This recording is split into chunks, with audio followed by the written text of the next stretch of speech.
Olá pessoal, começa aqui mais um Panorama Econômico, eu sou Pedro Gaudi. Olá clientes da Mirai Asset, eu sou Pablo Spire. Vamos começar falando da agenda da pesquisa Focus, né? O que saiu na agenda? A gente continua tendo deterioração dos indicadores, das expectativas, tá? Não mudou isso. Alguns pontos positivos, por exemplo, a inflação a gente começa a ver perdendo um pouco de força. O IPCA que estava em 4,04 para 2019, a projeção agora é 3,89. A Selic ainda permanece em 6,50, apesar de já várias casas estarem baixando para menos que 1, né? E o PIB de 1,13% para 2019 caiu para 1%, em casas, como eu falei, abaixo de 1%. Agora, o que veio muito negativo foi a expectativa de investimento direto, em bilhões de dólares, caindo de 82,65, né?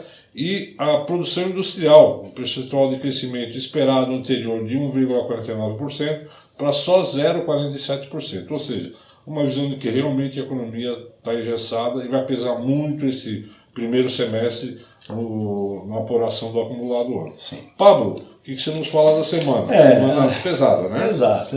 Assim, tudo que você falou aí está acontecendo, mas acho que o principal assunto da semana, né, que foi lido na comissão o relatório da reforma da PEC, né?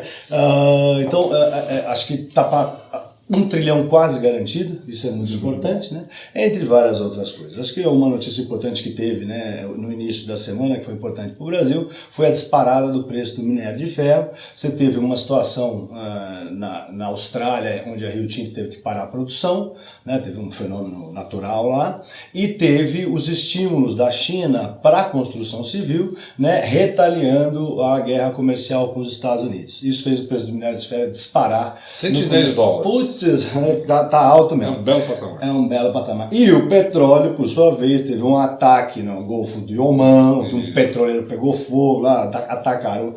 O preço do petróleo também deu uma bela de uma subida e alavancou a bolsa aí. Na semana a gente teve, hackearam o celular do ministro Moro, né? Algo que não teve nenhum reflexo no mercado, zero, não teve nenhuma oscilação forte para nada. Inclusive a bolsa subiu porque foi junto com esse negócio do minério de ferro, do petróleo, né? Teve a aprovação da CMO, que foi muito importante, né? A aprovação do crédito suplementar de 200, quase 250 bilhões. Teto da dívida. Exatamente, né? A despedalagem que eles estavam falando, né? Teve a mudança da regra dos combustíveis, que foi bastante importante também, né? E a impressão que fica é a semana que vem ela é curta, por mais que seja muito pesada, né? Nós temos FED, o Pedro vai comentar, tem Selic, tem a véspera do G20, né? Mas é uma semana meia curta para o Brasil, né? Tem Corpus Christi, a impressão que eu fico é que a votação fique para depois, obviamente, do feriado, né? Tenho a impressão que o cenário político deve se acomodar um pouco, né? Eu acho que a semana que vem não deve ser uma semana, mas do jeito que está, né? Não dá para saber mais nada, né? Eu acho que, como falando o que o Pedro falou, algumas casas, acho que uma casa importante que mudou sua previsão, as expectativas, as estimativas do Itaú estavam em 5,75 do juro para o fim do ano, baixou para 5. É forte, uma mudança forte, né? E aqui na pesquisa Focus continua em 6,50. Ou seja, o pool de economistas acredita que termina em 6,5, que o Banco Central pergunta, mas o Itaú acredita que é 1,5 para baixo, 5% até o fim do ano. E a gente pode ter mudanças, né? Pode ter mudanças nesse consenso aqui nas próximas semanas. Né? O IBCBR, Pedro, você acha que ele veio, né, ruim? Você acha que ele puxa mais o PIB para baixo? Então, a gente teve o primeiro tri um PIB negativo, isso é muito ruim. Agora, quando sai o IBCBR de abril, que é um PIB mensal, vamos dizer assim, negativo em 0,47, demonstra um risco muito grande de a gente ter um segundo trimestre com PIB negativo, o que seria, teoricamente, uma recessão técnica. Né? 2 trimestres seguidos. Né? Negativos com recessão técnica. Claro, né? A gente está em junho, né? O mês não acabou, mas a gente não vê uma dinâmica na economia que nos aponte alguma coisa assim muito forte de recuperação.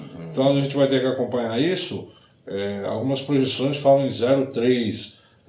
escaparia, né? Já não é recessão técnica. Aí já não é mais recessão, mas a gente vai acompanhar e realmente a economia do Brasil, a gente sabe, está engessada. Precisamos aprovar a reforma da Previdência. E falando de agenda econômica para a semana que vem, a gente, como o Pablo falou, a gente tem feriado na quinta-feira, então a semana para nós é mais curta, mas a gente tem muita coisa importante. A gente tem os bancos centrais definindo os juros. Na quarta-feira, aqui, a reunião do Copom, o mercado esperando alguma sinalização para uma próxima corte de taxa de juros, isso é importante.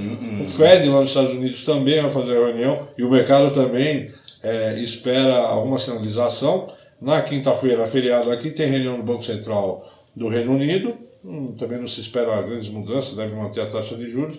E aí sim, na sexta-feira, a gente vai ter uma série de indicadores de atividade. Não que não tenha durante a semana, vai ter dados de inflação, aquela continuidade. Mas essa sexta é pesada. A sexta é pesada porque está o PMI, Indústria e Serviços, na zona do euro, nos Estados Unidos. E a gente saiu aqui na semana passada, os dados de indústria e vendas de varejo na China muito fracos, né, sinalizando que a guerra comercial entre Estados Unidos e China realmente está trazendo impacto maior para a China do que para os Estados Unidos. Então esses dados de sexta-feira vão servir para a gente ver como se reflete na economia dos Estados Unidos, porque na economia da China ou na Ásia, vamos dizer assim, está afetando. Então essa é a pauta para a gente conversar na próxima semana. Voltamos lá então, um abraço a todos. É isso aí, professor Gaudi. Até logo, clientes da Mirai Asset.